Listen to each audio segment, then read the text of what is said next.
जय हिंद दोस्तों। आज की इस वीडियो में हम आपको बताने वाले हैं कि कक्षा 10 में सिद्ध करें कि 5 प्लस रूट 3 एक अपरिमेय संख्या है।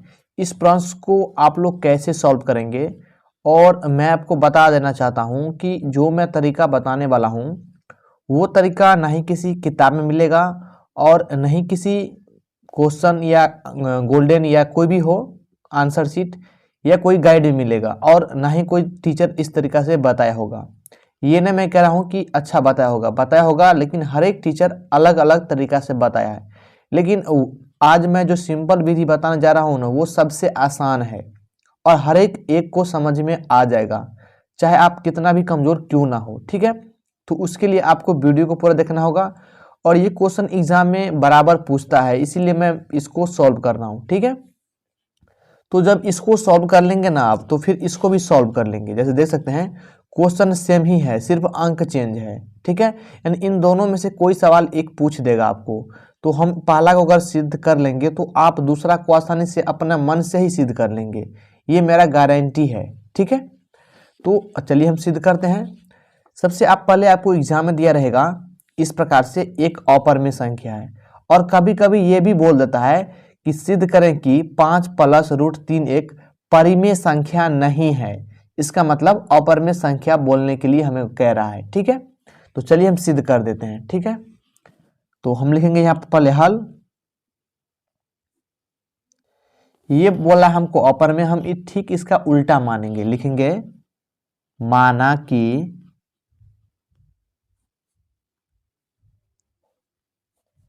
5 प्लस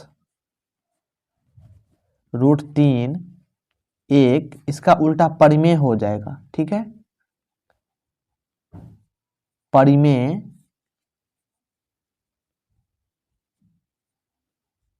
संख्या है। ठीक है, और एक चीज और बताना चाहूंगा आपको मैं कि परिमेय संख्या को हम लोग किस रूप में दर्शाते हैं, इसे हम लोग p बटा क्यू के रूप में दर्शाते हैं। तो हमें लिखना पड़ेगा, लिखेंगे 5 प्लस रूट 3 बराबर p बटे क्यू, और हम लोग p और q को क्या मान लेंगे, लिखेंगे जहां p एवं q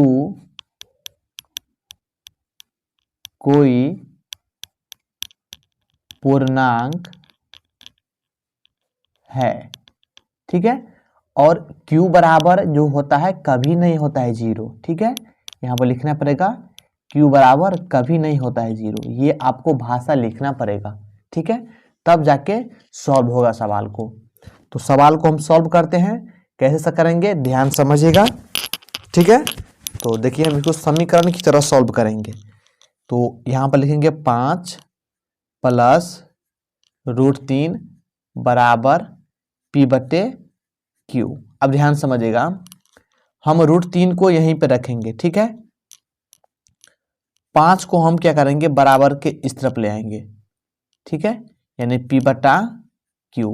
तो ये 5 प्लस का है, बराबर के इस तरफ आएगा तो ये माइनस का हो जाएगा, अगर माइनस का रहता तो प्लस का हो जाता। ठीक है, अब हम क्या करेंगे, यहाँ पर और का चिन्ह दीजिए आप लोग, क्योंकि ये समीकरण हो गया। रूट 3, अब क्या करेंगे हम, p 5 को q से गुना करेंगे तो ये 5q हो जाएगा, क्योंकि यहाँ पर भिन्न का घटाव हो गया। आप लोग को आता होगा भिन्न का घटाव कैसे करते हैं। ठीक है, और यहाँ पर q का q ही होगा, क्योंकि इसके नीचे में 5 के नीचे में कोई चीज नहीं है, तो समझिए 1 है। ठीक है, तो आप ध्यान समझिए, मैं यहाँ पर एक खप्पी ले रहा हूँ और इस लीड को यहाँ पर रख दिया, और इस खप्पी को यहाँ पर रख दिया, तो आप जानते हैं कि ये लीड है, सो ये दाहिनी तरफ हो गया, और लीड का खप्पी ये हो, ये बायां तरफ हो गया। तो ये आप समझ गए। तो रूट 3 एक क्या है, अपरिमेय संख्या है, और ये p माइनस 5q बटा q क्या है, परिमेय संख्या, क्योंकि इसमें कोई भी रूट नहीं लगा है। ठीक है, तो हम यहाँ पर लिख देंगे बाईं तरफ, जो है लिखना पड़ेगा हमको बाईं तरफ, या बगल लिखें, रूट 3 एक अपरिमेय संख्या है। ठीक है, उसके बाद लिखेंगे हम दाईं तरफ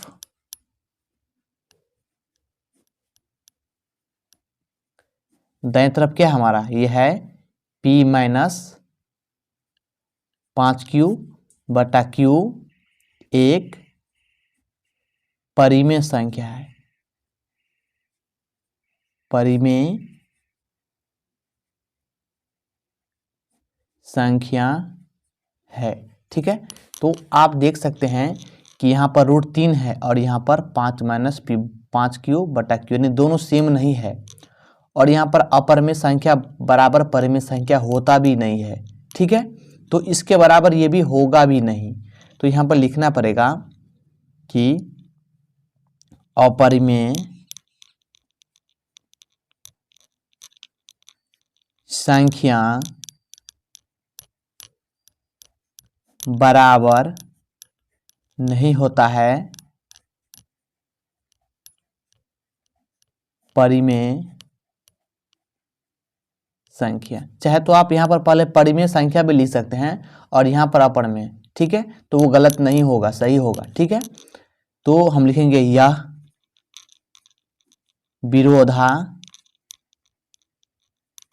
विरोधाभास प्राप्त होता है या उत्पन्न, जो भी लिखें, होता है। क्यों? क्योंकि हम तो ऊपरे से उल्टे माने थे। क्यों? क्योंकि हमें बोल रहा था क्वेश्चन कि यहाँ पर देख सकते हैं कि अपरिमेय संख्या हमने माना था परिमेय संख्या, तो हमने उल्टा ही माना था, यानी उसका विरोध करके आया था, इसीलिए हमें यह विरोधाभास प्राप्त हुआ। तो लिखेंगे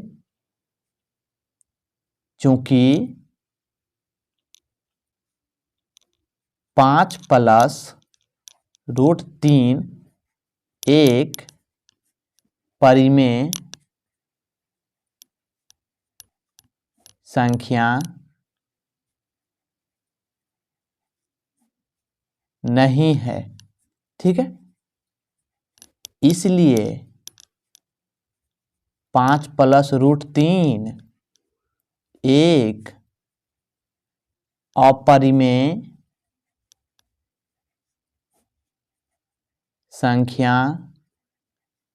है।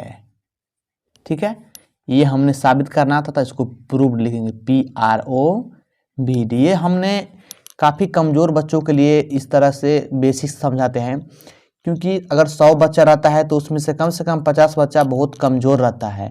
तो उसको अच्छे से कैसे बताया जाए वो मैं कोशिश करता रहता हूँ कि बेहतर से बेहतर कैसे बच्चे मैथ में तेज बने। ठीक है, तो आप इसको यहाँ से उतार सकते हैं, क्योंकि ये क्वेश्चन एग्ज़ाम के दृष्टि से बहुत ही भी आए हैं। ठीक है, तो इसको ज़रूर उतारना आप। ठीक है, चलिए, वीडियो अच्छा लगा हो तो लाइक करना, और ये क्वेश्चन बनाने के बाद आप लोग घर पर अपने इस क्वेश्चन को बनाकर प्रैक्टिस जरूर कर ही लेना। मैं आपसे रिक्वेस्ट करता हूँ, ताकि आपका भी क्वेश्चन बनाने का प्रैक्टिस हो जाए। मिलते हैं अगले वीडियो में, तब तक जय हिंद, वंदे मातरम।